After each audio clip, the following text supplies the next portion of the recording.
Sir Ernest Henry Shackleton CVOOBEFRGS the 15th of February 1874 to the 5th of January 1922, was an Anglo-Irish Antarctic explorer who led 3 British expeditions to the Antarctic. He was one of the principal figures of the period known as the heroic age of Antarctic exploration. Shackleton in 1904. Regarding Sir Ernest Shackleton CVOOBEFRGS, and regarding Secretary of the Royal Scottish Geographical Society, he was in office the 11th of January 1904 to the 10th of November 1905. He was preceded by Frederick Marshman Bailey. He was succeeded by William Lachlan Forbes. Regarding person details, he was born Ernest Henry Shackleton the 15th of February 1874, Kilkea, County Kildare, Ireland. He died the 5th of January 1922, aged 47, Grytviken, South Georgia, Falkland Islands dependencies. His spouse was Emily Dorman, married 1904. His children were Raymond, Cecily, and Edward. His relatives included Kathleen Shackleton, sister. His education was Dulwich College. His awards were Knight Bachelor, 1909, Commander of the Royal Victorian Order, 1909, Member 4th Class, 1907, Officer of the Order of the British Empire, 1918, and Polar Medal with 3 clasps. He had a signature. Regarding military service, his allegiance was United Kingdom. His branch was Royal Navy and British Army. His service years were 1901 to 1904, and 1917 to 1919. His rank was Sub-Lieutenant, RNR, and Major. His wars were World War I and Russian Civil War. Born in Kilkea, County Kildare, Ireland, Shackleton and his Anglo-Irish family moved to Sydenham in suburban South London when he was 10. Shackleton's first experience of the polar regions was as third officer on Captain Robert Falcon Scott's Discovery expedition of 1901 to 1904, from which he was sent home early on health grounds, after he and his companions Scott and Edward Adrian Wilson set a new southern record by marching to latitude 82 degrees S. During the Nimrod expedition of 1907 to 1909, he and 3 companions established a new record farthest south latitude of 88 degrees 23 S, only 97 geographical miles, 112 statute miles or 180 kilometers, from the South Pole, the largest advance to the pole in exploration history. Also, members of his team climbed Mount Erebus, the most active Antarctic volcano. On returning home, Shackleton was knighted for his achievements by King Edward VII. After the race to the South Pole ended in December 1911, with Roald Amundson's conquest, Shackleton turned his attention to the crossing of Antarctica from sea to sea, via the pole. To this end, he made preparations for what became the Imperial Trans-Antarctic Expedition of 1914 to 1917. The expedition was struck by disaster when its ship, Endurance, became trapped in pack ice and finally sank in the Weddell Sea off Antarctica on the 21st of November 1915. The crew escaped by camping on the sea ice until it disintegrated, then by launching the lifeboats to reach Elephant Island and ultimately the South Atlantic island of South Georgia, enduring a stormy ocean voyage of 720 nautical miles, 1,330 kilometers, 830 miles, in Shackleton's most famous exploit. He returned to the Antarctic with the Shackleton-Rowett expedition in 1921, but died of a heart attack while his ship was moored in South Georgia. At his wife's request, he remained on the island and was buried in Grytviken Cemetery. The wreck of Endurance was discovered just over a century after Shackleton's death. Away from his expeditions, Shackleton's life was generally restless and unfulfilled. In his search for rapid pathways to wealth and security, he launched business ventures which failed to prosper, and he died heavily in debt. Upon his death, he was lauded in the press but was thereafter largely forgotten, while the heroic reputation of his rival Scott was sustained for many decades. Later in the 20th century, Shackleton was rediscovered, and became a role model for leadership in extreme circumstances. In his 1956 address to the British Science Association, one of Shackleton's contemporaries, Sir Raymond Priestley, said Scott for scientific method, Amundsen for speed and efficiency, but when disaster strikes and all hope is gone, get down on your knees and pray for Shackleton, paraphrasing what Apsley Cherrygarrard had written in a preface to his 1922 memoir The Worst Journey in the World. In 2002, Shackleton was voted 11th in a BBC poll of the 100 Greatest Britons.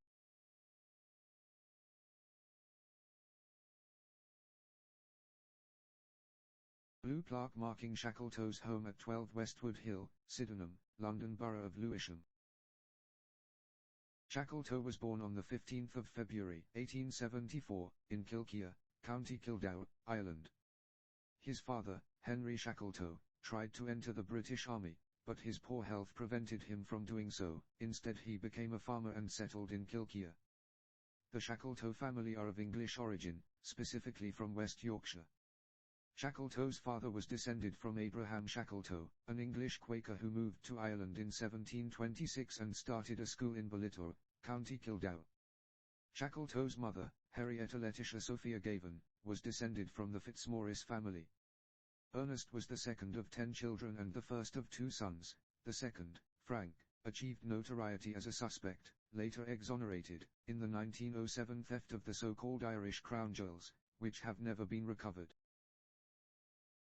In 1880, when Ernest was 6, his father gave up his life as a landowner to study medicine at Trinity College Dublin, moving his family to the city. 4 years later, they left Ireland and moved to Sydenham in suburban London. This was partly in search of better professional prospects for the newly qualified doctor, but another factor may have been unease about the family's Anglo-Irish ancestry, following the 1882 assassination by Irish nationalists of Lord Frederick Cavendish, the British Chief Secretary for Ireland. However, Shackleton took lifelong pride in his Irish roots, and frequently declared that he was an Irishman. From early childhood, Shackleton was a voracious reader, a pursuit which sparked in him a passion for adventure. He was schooled by a governess until the age of 11, when he began at Fir Lodge Preparatory School in West Hill, Dulwich, in southeast London. At the age of 13, he entered Dulwich College. As a youngster, Shackleton did not particularly distinguish himself as a scholar, and was said to be bored by his studies. He was quoted later as saying, "I never learned much geography at school. Literature, too, consisted in the dissection, the parsing, the analyzing of certain passages from our great poets and prose writers. Teachers should be very careful not to spoil their pupils' taste for poetry for all time by making it a task and an imposition." In his final term at the school, he was still able to achieve 5th place in his class of 31.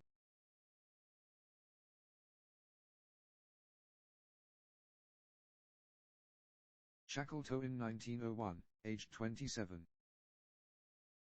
Shackleton's restlessness at school was such that he was allowed to leave at 16 and go to sea. One option was a Royal Navy officer cadetship in the Britannia at Dartmouth, but this was too expensive, and Shackleton passed the upper age limit of 14 and a half in 1888. Alternatives were the mercantile marine cadetships Worcester and Conway, or an apprenticeship before the mast on a sailing vessel. This third option was chosen. His father was able to secure him a berth with the Northwestern Shipping Company, aboard the square-rigged sailing ship Hodgson Tower. Over the next 4 years at sea, Shackleton learned his trade and visited many parts of the world, forming a variety of acquaintances and learning to associate with people from many different walks of life. In August 1894, he passed his examination for second mate and accepted a post as third officer on a tramp steamer of the Welsh Shire Line. 2 years later, he had obtained his first mate's ticket, and in 1898, he was certified as a master mariner, qualifying him to command a British ship anywhere in the world. In 1898, he joined Union Castle Line, the regular mail and passenger carrier between Britain and South Africa. One of his shipmates recorded that Shackleton was a departure from our usual type of young officer, content with his own company though not aloof, spouting lines from Keats or Browning, a mixture of sensitivity and aggression but not unsympathetic. Following the outbreak of the Boer War in 1899, Shackleton transferred to the troop ship Tintagel Castle where, in March 1900, he met Cedric Longstaff, an army lieutenant whose father Llewellyn W. Longstaff was the main financial backer of the British National Antarctic Expedition then being organized in London. Shackleton used his acquaintance with the son to obtain an interview with Longstaff Sr., with a view to obtaining a place on the expedition. Impressed by Shackleton's keenness, Longstaff recommended him to Sir Clements Markham, the expedition's overlord, making it clear that he wanted Shackleton accepted. On the 17th of February, 1901, his appointment as third officer to the expedition's ship Discovery was confirmed. On the 4th of June he was commissioned into the Royal Navy, with the rank of sub-lieutenant in the Royal Naval Reserve. Although officially on leave from Union Castle, this was in fact the end of Shackleton's merchant navy service.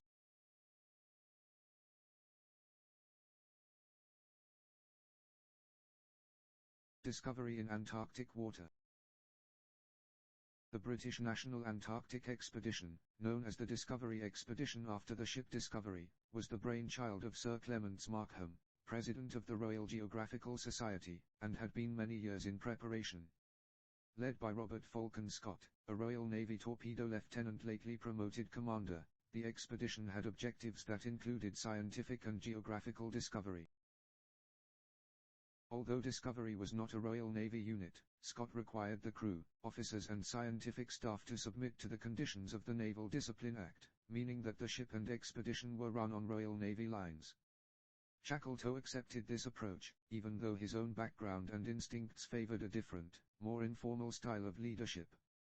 His particular duties were listed as, in charge of seawater analysis, wardroom caterer, in charge of the holds, stores, and provisions. He also arranges the entertainments. Discovery departed from London's East India Docks on the 31st of July, 1901, arriving at the Antarctic coast, via Madeira, Cape Town and New Zealand, on the 9th of January, 1902. After landing, Shackleton took part in an experimental balloon flight on the 4th of February.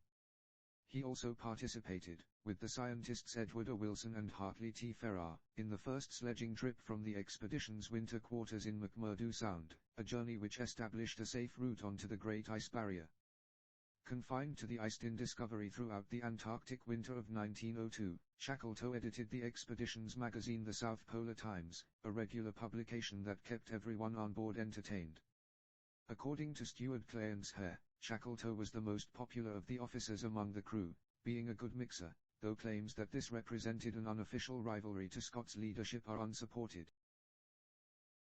Scott chose Shackleton to accompany Wilson and himself on the expedition's southern journey, a march southwards to achieve the highest possible latitude in the direction of the South Pole. This was not a serious attempt on the pole, although the attainment of a high latitude was of great importance to Scott, and the inclusion of Shackleton indicated a high degree of personal trust. The party set out on the 2nd of November, 1902. Scott later wrote that the march was a combination of success and failure. They reached a record farthest south latitude of 82 degrees 17 S, beating the previous record established in 1900 by Carsten Borchgrevink. The journey was marred by the poor performance of the dogs, who rapidly fell sick after their food had become tainted. All 22 dogs died during the march. The 3 men all suffered at times from snow blindness, frostbite and, ultimately, scurvy. On the return journey, Shackleton had by his own admission broken down and could no longer carry out his share of the work. He later denied Scott's claim in the Voyage of the Discovery, that he had been carried on the sledge. He was in a severely weakened condition. Wilson's diary entry for the 14th of January, 1903 reads, "Shackleton has been anything but up to the mark, and today he is decidedly worse, very short-winded, and coughing constantly, with more serious symptoms which need not be detailed here, but which are of no small consequence 160 miles from the ship, and full loads to pull all the way." The party finally arrived back at the ship on the 3rd of February, 1903. After a medical examination that proved inconclusive, Scott decided to send Shackleton home on the relief ship Morning, which had arrived in McMurdo Sound in January. Scott wrote, he ought not to risk further hardships in his present state of health. There is conjecture that Scott's motive for removing him was resentment of Shackleton's popularity, and that ill health was used as an excuse to get rid of him. Years after the deaths of Scott, Wilson and Shackleton, the expedition's second-in-command Albert Armitage claimed that there had been a falling out on the southern journey, and that Scott had told the ship's doctor that, if he does not go back sick he will go back in disgrace. There is no corroboration of Armitage's story. Shackleton and Scott remained on friendly terms, at least until the publication of Scott's account of the southern journey in the voyage of the Discovery. While in public they appeared mutually respectful and cordial, according to biographer Roland Huntford, Shackleton's attitude to Scott turned to smoldering scorn and dislike. Salvage of wounded pride required a return to the Antarctic and an attempt to outdo Scott.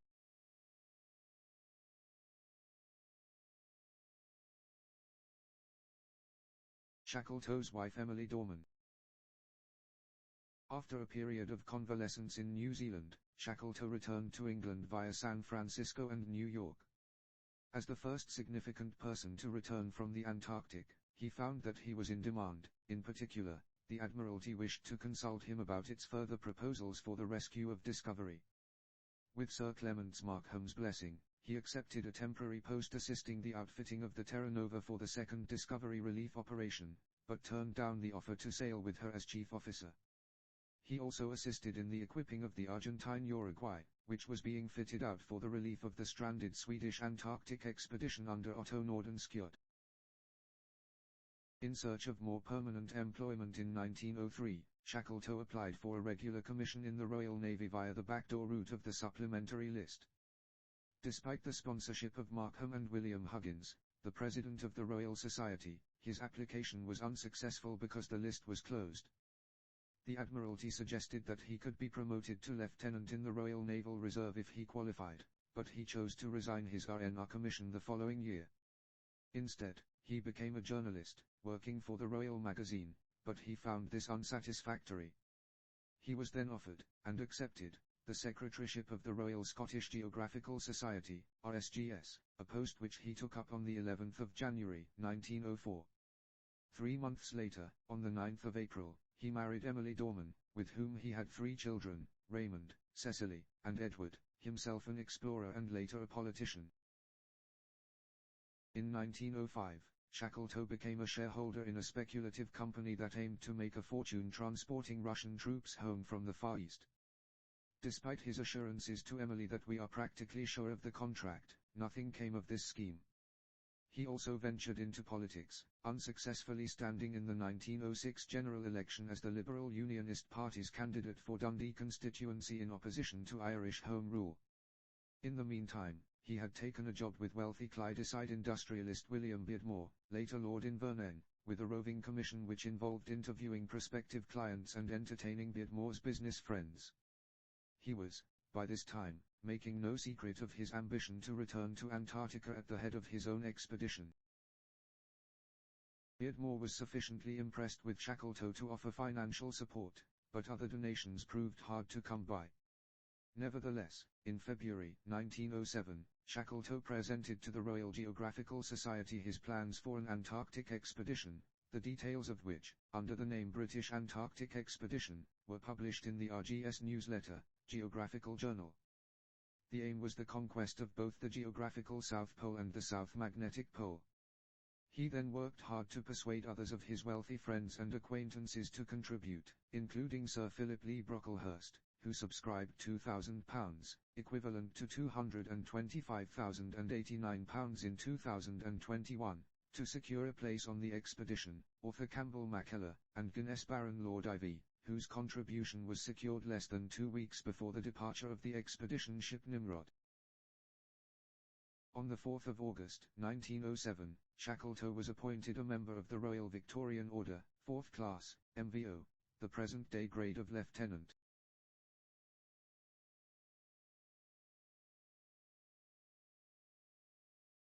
South Pole Party, Frank Wild, Shackleton, Eric Marshall, Jameson Adams. On the 7th of August 1907, the Nimrod set sail from England for the start of the British Antarctic expedition, reaching New Zealand at the end of November. After some final preparations, the expedition set off from Lyttelton Harbour on the 1st of January 1908, heading for the Antarctic. Shackleton had originally planned to use the old Discovery base in McMurdo Sound to launch his attempts on the South Pole and South Magnetic Pole, but before leaving England, he had been pressurized into giving Scott an undertaking not to base himself in the McMurdo area, which Scott was claiming as his own field of work. Shackleton reluctantly agreed to seek out winter quarters at either the Barrier Inlet, which he had briefly visited in 1902 on discovery, or King Edward VII Land. To conserve coal, the ship was towed 1,650 miles, 2,655 kilometers, by the steamer Cunha to the Antarctic ice, after Shackleton had persuaded the New Zealand government and the Union Steamship Company to share the cost. In accordance with Shackleton's promise to Scott, the ship headed for the eastern sector of the Great Ice Barrier, arriving there on the 21st of January, 1908. They discovered that the barrier inlet had expanded to form a large bay, containing hundreds of whales, and they immediately christened it the Bay of Whales. The ice conditions were found to be unstable, making it impossible to establish a safe base at the barrier inlet, and an extended search for an anchorage at King Edward VII Land proved equally futile. Shackleton was forced to break the undertaking he had made to Scott, and the Nimrod set sail for McMurdo Sound, according to Second Officer Arthur Harbord. This decision was dictated by common sense in view of the difficulties of ice pressure, coal shortage and the lack of any alternative base known to be close at hand. The ship arrived at McMurdo Sound on the 29th of January, but was stopped by ice 16 miles, 26 kilometers, north of Discovery's old base at Hart Point. After considerable weather delays, a base was eventually established at Cape Roads, about 24 miles, 39 kilometers, north of Hart Point. The party was in high spirits. Despite the difficult conditions, Shackleton's ability to bond with his crew kept the party happy and focused. On the 29th of October, 1908, Shackleton and three companions, Frank Wild, Eric Marshall and Jameson Adams, set off on the Great Southern Journey, as Wild called it. On the 9th of January, 1909, they reached a new farthest south latitude of 88°23', a point only 112 miles, 180 kilometers, from the pole. En route, the South Pole Party discovered the Beardmore Glacier, named after Shackleton's patron, and the four men became the first persons to see and travel on the South Polar Plateau. Their return journey to McMurdo Sound was a race to avoid starvation, and they were restricted to half rations for much of the duration. At one point, Shackleton gave his one biscuit allotted for the day to the ailing Frank Wild, who wrote in his diary, "All the money that was ever minted would not have bought that biscuit, and the remembrance of that sacrifice will never leave me." The party arrived back at Hart Point just in time to catch the ship. The other main accomplishments of the British Antarctic expedition included the first ascent of Mount Erebus, and the discovery of the approximate location of the South Magnetic Pole, attained by Edgeworth David, Douglas Mawson and Alistair Mackay on the 16th of January, 1909. Shackleton returned to the United Kingdom as a hero, and soon afterwards published his account of the expedition, The Heart of the Antarctic. His wife Emily later recorded, "The only comment he made to me about not reaching the pole was, 'A live donkey is better than a dead lion, isn't it?' And I said, 'Yes, darling, as far as I am concerned,' and we left it at that." Main results of the British Antarctic expedition of 1907 under my command are as follows. We reached a point within 97 geographical miles of the South Pole. The only thing that stopped us from reaching the actual point was the lack of 50 pounds of food. Another party reached for the first time the South Magnetic Pole. Another party reached the summit of a great active volcano, Mount Erebus. We made many interesting geological and scientific discoveries and had many narrow escapes throughout the whole time. A typical narrow escape was when we were going up the great glacier towards the pole. We were marching along, three of us harnessed to one sledge in very bad light. Our last pony was being led by another man with 500 pounds of stores. All of a sudden, we heard a shout of help from the man behind. We looked round and saw him supporting himself by his elbows on the edge of a chasm. There was no sign of the pony, and the sledge was jammed with its bow in the crevasse. We rushed back and helped the man out, and then hauled the sledge out. Then we lay down to have a look, but nothing but a black gulf lay below. The pony may have fallen 1,000 or 1,500 feet. Anyhow, he'd gone. What had happened was this. We, the first three, with our weight distributed, crossed in safety in the bad light the bridge over an unseen chasm. The weight of the pony following was too much. It crashed through, but the swingle tree of the sledge snapped, and that saved the sledge. The man leading the pony said that he just felt a rushing sort of wind. The rope was torn out of his hand. He flung himself forward and thus escaped. After this, we 4 men had 1,000 pounds to pull, and we were unable to pull the whole load at once, so we had to relay. That is, we hauled half our load for a mile, then we walked back a mile, and then we hauled the other half up. So for every mile we gained to the south, we had to cover 3 to do it. And slowly we arose up the largest and the longest glacier in the world, some days spending 12 hours doing 3 miles, other times spending nearly half the day hauling each sledge up by means of the alpine rope. And thus we went along, and thus we returned, having done a work that has resulted in great advantage to science, and for the first time returning without the loss of a single human life. And throughout all this, I was helped by a party of men who were regardless of themselves and only thinking of the good of the expedition. I, Ernest Shackleton, have today, March the 30th, dictated this record.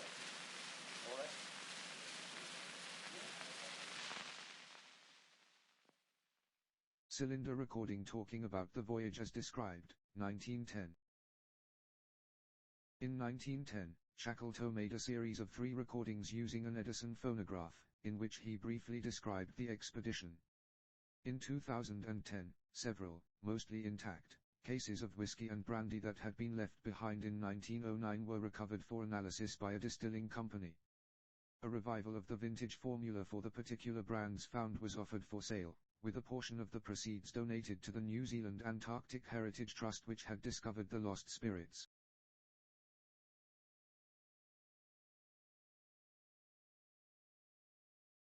Caricature of Shackleton in Vanity Fair, the 6th of October, 1909, captioned The South Pole.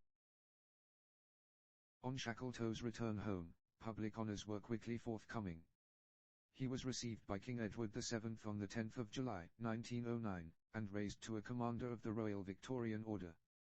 He received a knighthood in the King's Birthday Honours List in November, becoming Sir Ernest Shackleton. The RGS awarded him a gold medal. A proposal to present him with a smaller medal than that earlier awarded to Captain Scott was not acted on. Each member of the Nimrod Expedition Shore Party received a silver polar medal on the 23rd of November, Shackleton himself receiving a clasp to attach to his earlier medal. He was also appointed a younger brother of Trinity House, a significant honor for British mariners. Besides the official honors bestowed on Shackleton, his Antarctic feats were greeted in Britain with great enthusiasm.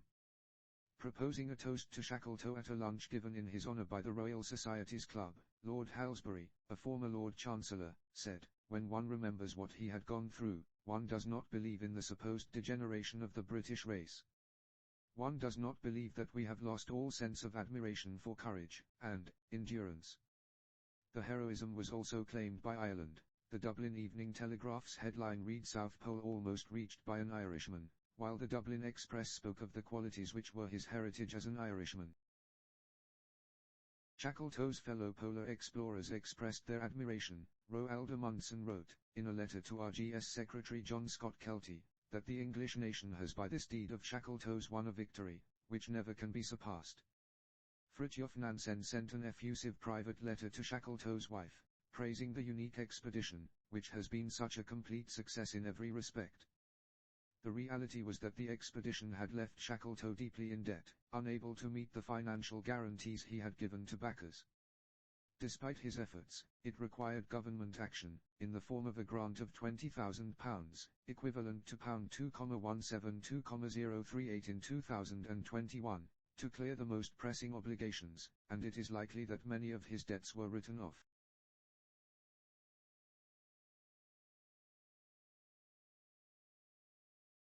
Shackleton embarked on an extensive lecture tour in which he talked not only about his own polar journeys but also those of Scott and Roald Amundsen. In the period immediately after his return, Shackleton engaged in a strenuous schedule of public appearances, lectures and social engagements. He then sought to cash in on his celebrity by making a fortune in the world of business.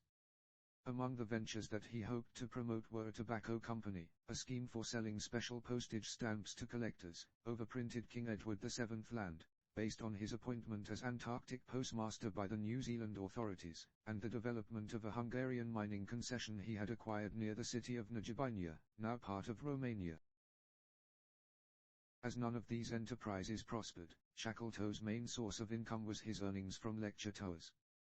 He still harbored thoughts of returning south, even though in September 1910, having recently moved with his family to Sheringham in Norfolk, he wrote to Emily, "I am never again going south and I have thought it all out and my place is at home now."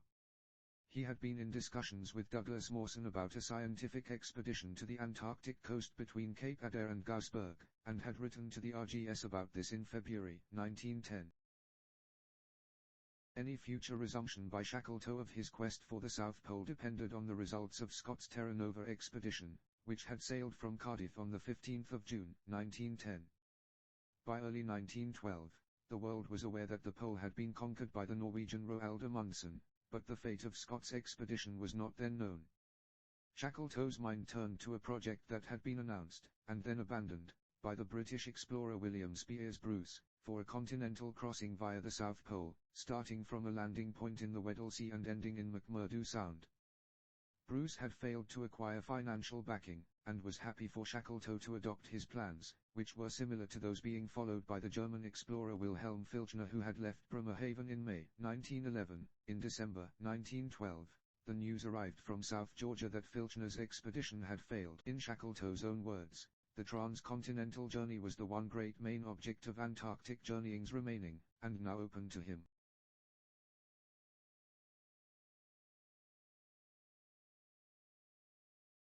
Map showing the routes of the ships, support team and planned continental crossing of the Imperial Trans-Antarctic Expedition. Red, voyage of the Endurance. Yellow, drift of the Endurance in pack ice. Green, sea ice drift after the Endurance sinks. Blue, voyage of the James Caird. Turquoise, planned trans-Antarctic route. Orange, voyage of the Aurora to Antarctica. Pink, retreat of the Aurora. Brown, supply depot route.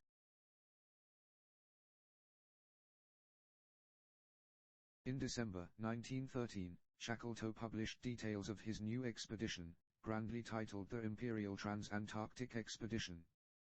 There is a legend that Shackleton posted an advertisement emphasizing the hardship and danger of the planned voyage, so that he could better narrow down the selection of candidates for his expedition, but no record of any such advertisement has survived and its existence is considered doubtful. 2 ships were to be employed. Endurance would carry the main party into the Weddell Sea, aiming for Vassal Bay, from where a team of 6, led by Shackleton, would begin the crossing of the continent. Meanwhile, a second ship, the Aurora, would take a supporting party under Captain Inez McIntosh to McMurdo Sound on the far side of the continent. This party would be tasked with laying supply depots across the Great Ice Barrier as far as the Beardmore Glacier, the depots holding the food and fuel required to enable Shackleton's party to complete their journey of 1,800 miles, 2,900 kilometers, across the continent. Shackleton employed his considerable fundraising skills to support the expedition, which was financed largely by private donations, although the British government gave £10,000, equivalent to £1,020,988 in 2021. Scottish jute magnate Sir James Caird donated £24,000, Midlands industrialist Frank Dudley Docker gave £10,000, and tobacco heiress Janet Stancombe Wills gave an undisclosed but reportedly generous sum. There was considerable public interest. Shackleton received more than 5,000 applications to join his expedition. At times, his interviewing and selection methods seemed eccentric. Believing that character and temperament were as important as technical ability, his questions were unconventional. Physicist Reginald James was asked if he could sing. Others were accepted on site because Shackleton liked the look of them, or after the briefest of interrogations. He loosened some of the traditional hierarchies to promote camaraderie, such as distributing the ship's chores equally among officers, scientists and able seamen. He made a point of socializing with his crew members every evening after dinner, leading sing-alongs, jokes and games. He finally selected a crew of 56, shared equally, 28 men on each ship. Despite the outbreak of the First World War on 3 August 1914, Endurance was directed by the First Lord of the Admiralty, Winston Churchill, to proceed, and left British waters on 8 August. Shackleton delayed his own departure until 27 September, meeting the ship in Buenos Aires. On setting sail for South Georgia at the end of October, he sent a cablegram to the Daily Chronicle, conveying the patriotic message, "We hope in our small way to add victories in science and discovery to that certain victory which our nation will achieve in the cause of honor and liberty."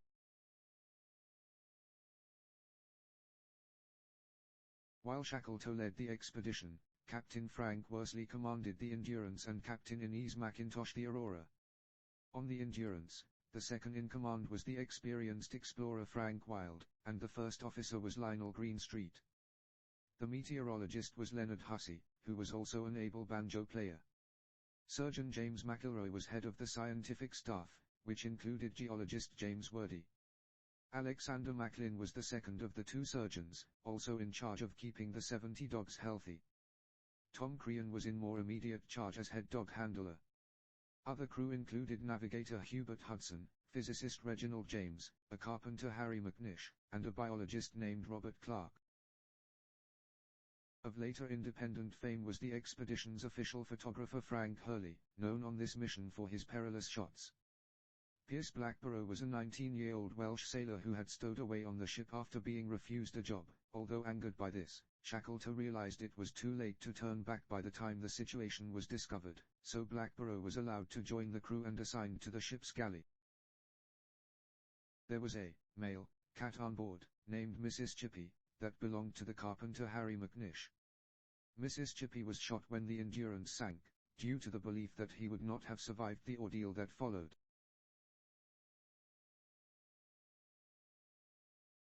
Endurance departed from South Georgia for the Weddell Sea on 5 December 1914, heading for Vassal Bay. As the ship moved southward navigating in ice, she encountered first-year ice, which slowed progress. Deep in the Weddell Sea, conditions gradually grew worse until, on 19 January 1915, Endurance became frozen fast in an ice floe. On 24 February, realizing that they would be trapped until the following spring, Shackleton ordered the abandonment of ship's routine and her conversion to a winter station. Endurance drifted slowly northward with the ice through the following months. When spring arrived in September, the breaking of the ice and its later movements put extreme pressures on the ship's hull. Shackleton after the loss of Endurance. Shackleton had been hoping that the ship, when released from the ice, could work her way back towards Vassal Bay, but his hopes were dashed on 24 October when water began pouring in. After a few days, with the position at 69°5'S, 51°30'W, he gave the order to abandon ship, saying, "She's going down," and men, provisions and equipment were transferred to camps on the ice. On 21 November 1915, the wreck of Endurance finally slipped beneath the surface. For almost 2 months, Shackleton and his party camped on a large, flat floe, hoping that it would drift towards Paulet Island, approximately 250 miles, 402 kilometers, away, where it was known that stores were cached. After failed attempts to march across the ice to this island, Shackleton decided to set up another more permanent camp, Patience Camp, on another floe, and trust to the drift of the ice to take them towards a safe landing. By the 17th of March, their ice camp was within 60 miles, 97 kilometers, of Paulet Island. However, separated by impassable ice, they were unable to reach it. On 9 April, their ice floe broke into two, and Shackleton ordered the crew into the lifeboats and to head for the nearest land. After 5 harrowing days at sea, the exhausted men landed their 3 lifeboats at Elephant Island, 346 miles, 557 kilometers, from where the Endurance had sunk. This was the first time they had set foot on solid ground for 497 days. Shackleton's concern for his men was such that he gave his mittens to photographer Frank Hurley, who had lost his own mittens during the boat journey. Shackleton suffered frost-bitten fingers as a result.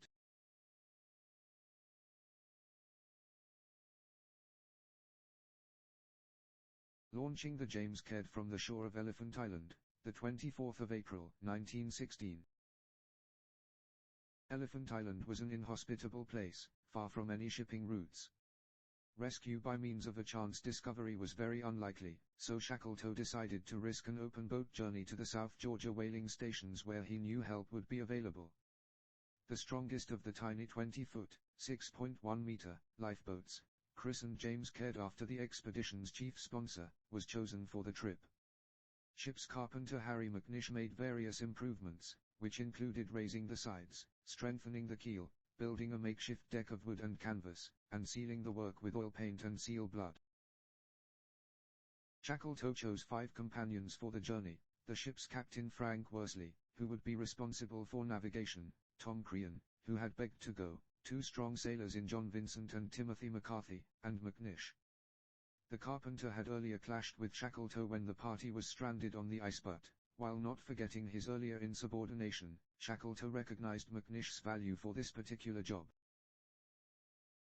Shackleton insisted on packing only enough supplies to last for 4 weeks, knowing that if they failed to reach South Georgia within that time, the boat and its crew would be lost. The James Caird was launched on the 24th of April, 1916. During the next 15 days, it sailed through the waters of the Southern Ocean, at the mercy of the stormy seas and in peril of capsizing. Thanks to Worsley's navigational skills, the cliffs of South Georgia came into sight on the 8th of May, but hurricane-force winds prevented any possibility of landing. The party was forced to ride out the storm offshore, in continual danger of being dashed against the rocks. They later learned that the same storm had sunk a 500-ton steamer bound for South Georgia from Buenos Aires. The next day, they were able to land on the unoccupied southern shore, and a period of rest and recuperation followed. Rather than risking another sea journey to reach the whaling stations on the northern coast, Shackleton decided to attempt a land crossing of the island. Although it is likely that Norwegian whalers had already crossed the island at other points on ski, no one had previously attempted this particular route. For their journey, the men were only equipped with boots they had adapted for climbing by pushing screws into the soles, a carpenter's adze, and 50 feet, 15 meters, of rope. Leaving McNish, Vincent and McCarthy at the landing point on South Georgia, Shackleton traveled with Worsley and Crean over 32 miles, 51 kilometers, of dangerous mountainous terrain for 36 hours, reaching the whaling station at Stromness on the 20th of May. The next successful crossing of South Georgia was in October 1955, by the British explorer Duncan Cass, who traveled much of the same route as Shackleton's party. In tribute to their achievement, he wrote, "I do not know how they did it, except that they had to, 3 men of the heroic age of Antarctic exploration with 50 feet of rope between them, and a carpenter's adze."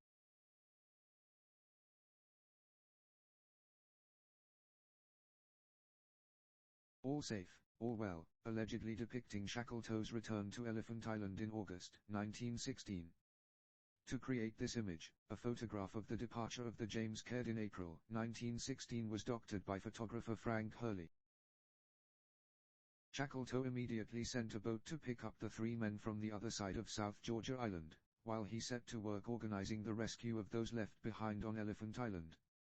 His first 3 attempts were foiled by sea ice, which blocked the approaches to the island. He appealed to the Chilean government and was offered the use of the Yelcho, a small seagoing tug from the Chilean Navy. Yelcho, commanded by Captain Louis Pardo, and the British whaler Southern Sky, reached Elephant Island on the 30th of August 1916, at which point the men had been isolated there for 4.5 months. Shackleton quickly evacuated all 22 men. The party was taken on Yelcho first to Punta Arenas and after some days to Valparaiso in Chile, where crowds warmly welcomed them back to civilization. There remained the men of the Ross Sea Party, who had been stranded at Cape Evans in McMurdo Sound when their ship, the Aurora, was blown from its anchorage and driven out to sea, unable to return. After a drift of many months, the ship had returned to New Zealand. Shackleton travelled there to join Aurora, and sailed with her to rescue the Ross Sea Party which, despite many hardships, had successfully completed its depot-laying mission. However, 3 lives had been lost, including that of its commander Ernest Shackleton.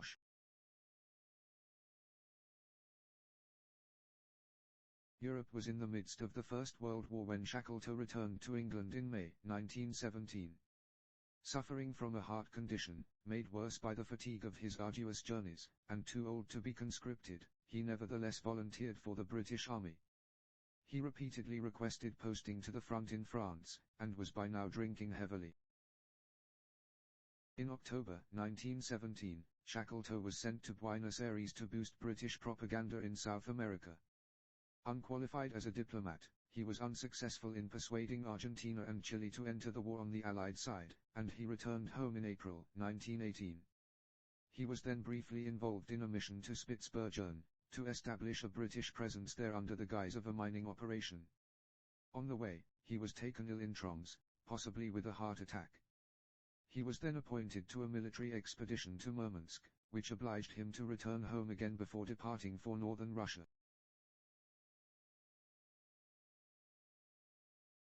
Shackleton was specially appointed a temporary major on the 22nd of July, 1918.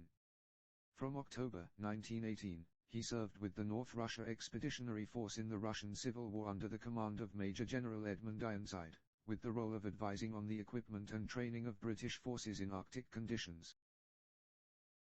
For his valuable services rendered in connection with military operations in North Russia, Shackleton was appointed an officer of the Order of the British Empire in the 1919 King's Birthday Honours, and he was also mentioned in dispatches by General Ironside. Returning to England in early March 1919, he was full of plans for the economic development of northern Russia. In the midst of seeking capital, his plans foundered when northern Russia fell to Bolshevik control. Shackleton was finally discharged from the army in October 1919, retaining his rank of major.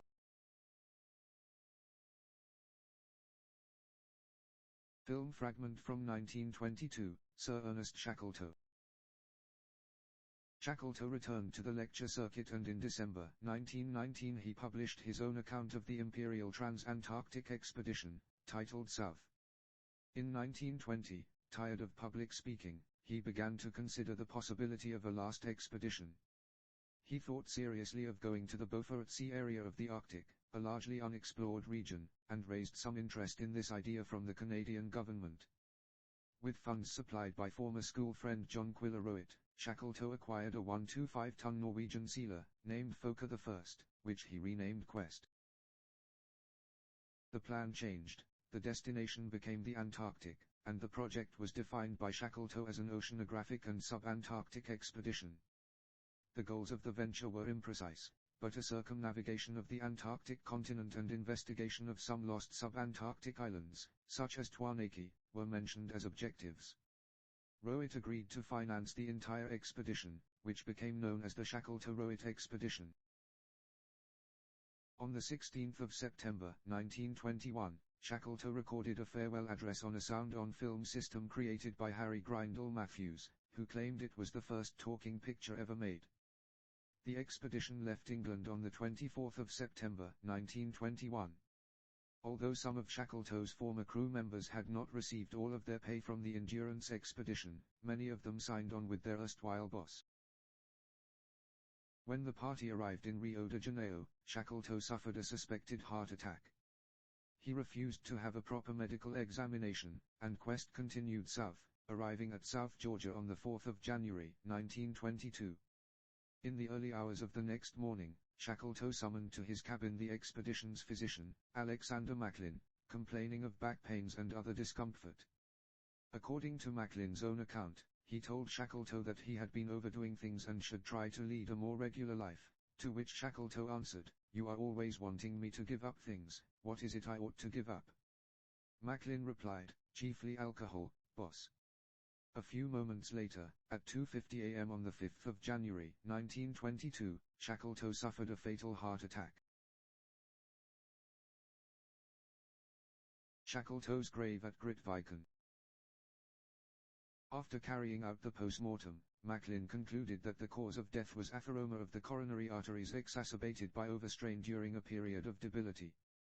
Contemporary study of diaries kept by Eric Marshall, medical officer to the 1907-1909 expedition, suggests that Shackleton suffered from an atrial septal defect, hole in the heart, a congenital heart defect, which may have been a cause of his health problems.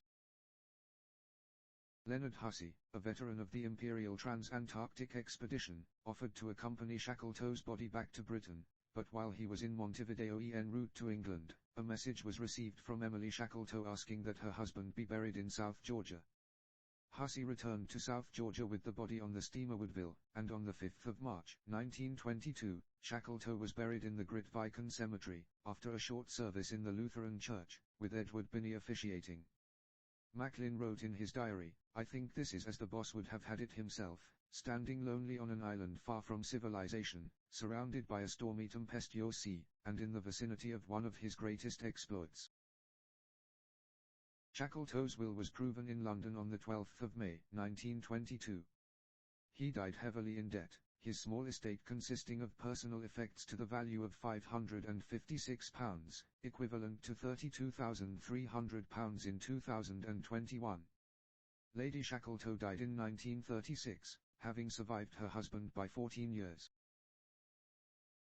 On the 27th of November, 2011, the ashes of Frank Wilde were interred on the right-hand side of Shackleton's gravesite in Grytviken.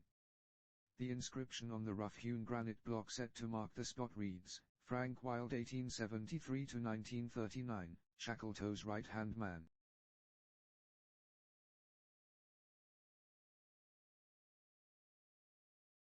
Shackleton statue by C.S. Jagger outside the Royal Geographical Society. Before the return of Shackleton's body to South Georgia, there was a memorial service held for him with full military honors at Holy Trinity Church, Montevideo, and a service was held on the 2nd of March, 1922 at St. Paul's Cathedral, London, at which King George V and other members of the royal family were represented. Within a year, the first biography was published, The Life of Sir Ernest Shackleton by Hugh Robert Mill. As well as being a tribute to the explorer, this book was a practical effort to assist his family. Shackleton had died some £40,000 in debt, equivalent to £2,323,748 in 2021.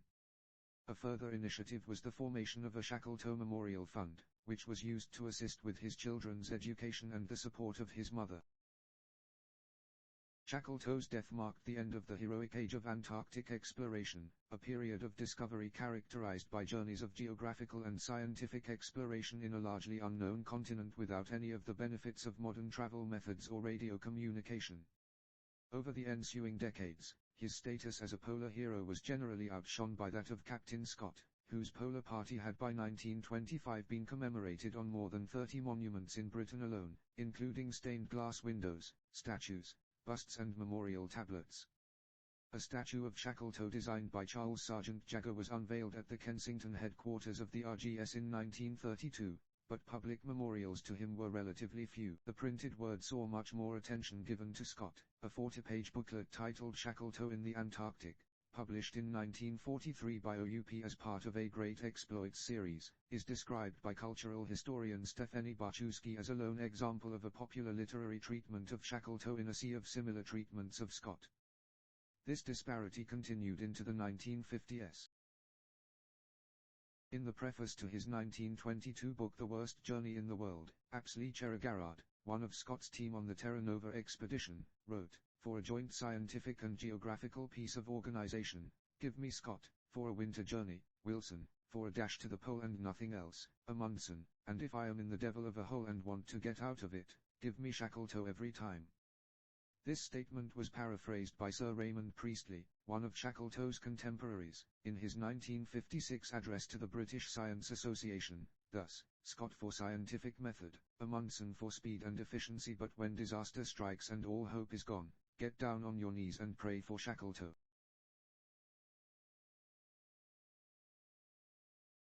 In April 1959, Alfred Lansing's Endurance, Shackleton's Incredible Voyage was published.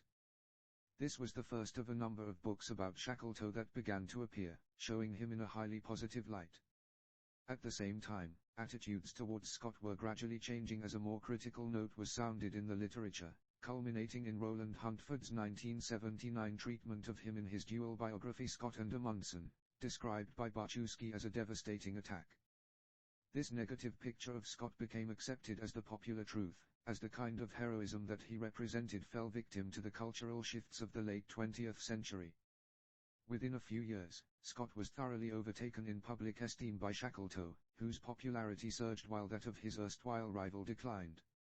In 2002, in a BBC poll conducted to determine the 100 greatest Britons, Shackleton was ranked 11th while Scott was down in 54th place. Margaret Morrell and Stephanie Caparel presented Shackleton as a model for corporate leadership in their 2001 book Shackleton's Way, Leadership Lessons from the Great Antarctic Explorer. They wrote, Shackleton resonates with executives in today's business world. His people-centered approach to leadership can be a guide to anyone in a position of authority.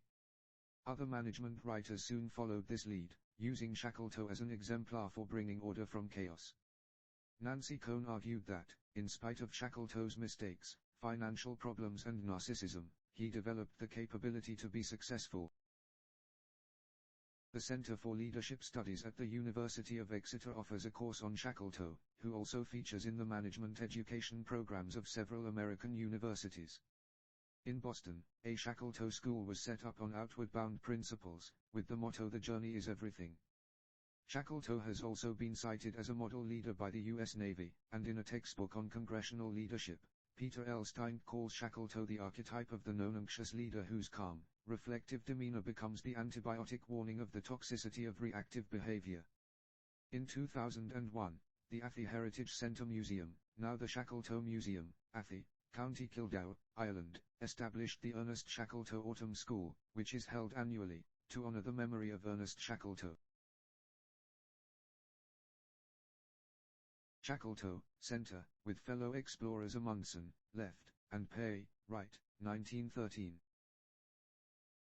In 1983, the BBC produced a 4-part miniseries, Shackleton, starring David Schofield in the title role and David Rodigan as Frank Wilde. Originally broadcast on BBC Two, the series was released on DVD in March 2017. In 1993, Trevor Potts reenacted the boat journey from Elephant Island to South Georgia in honor of Sir Ernest Shackleton, totally unsupported, in a replica of the James Caird.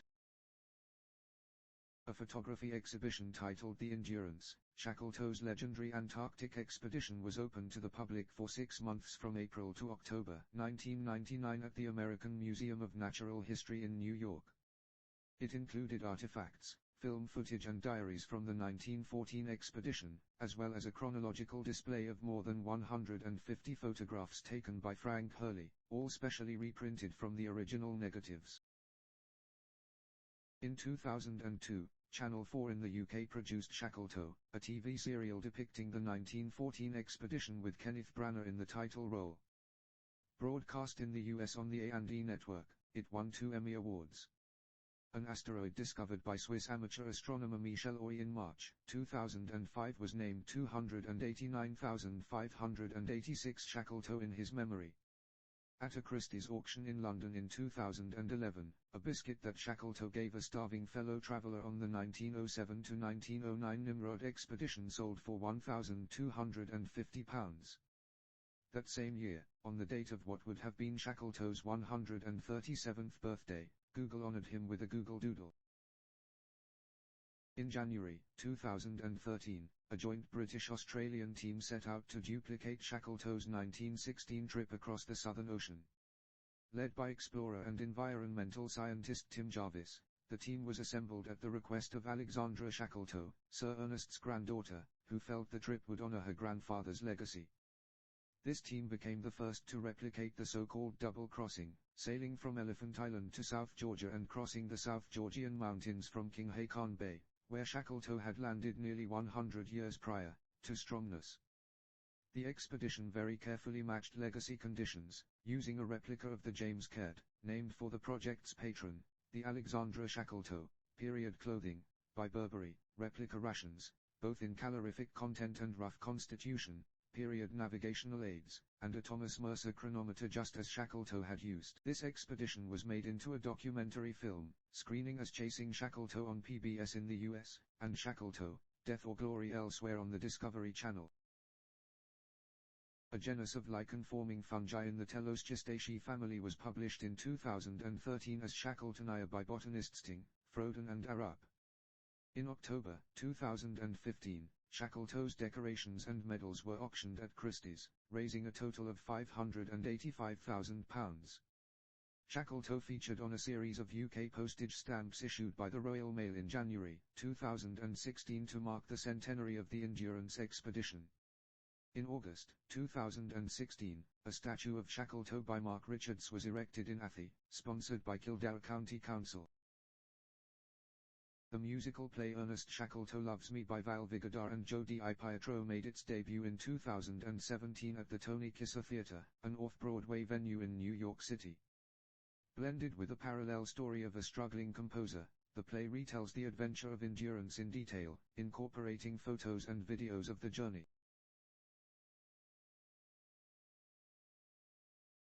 British decorations, Knight Bachelor, 1909. Member of the Royal Victorian Order, MVO 4th Class, 1907. Commander of the Royal Victorian Order, CVO, 1909. Officer of the Order of the British Empire, OBE, Military Division, 1919. Polar Medal with 3 clasps, 1904, 1909, 1917. British War Medal for Service in the Great War, 1919. Allied Victory Medal, with emblem for mentions in dispatches, 1919. Foreign decorations, Knight of the Order of the Dannebrog of Denmark, 1909. Knight of the Order of the Polar Star of Sweden, 1909. Knight of the Order of St. Olaf of Norway, 1909. Officer of the Legion of Honor of France, 1909. Knight of the Order of the Crown of Italy, 1910. Order of St. Anna, 3rd Class, of Russia, 1910. Royal Crown of Prussia, 3rd Class, 1911. Officer of the Order of Merit, Chile, 1916.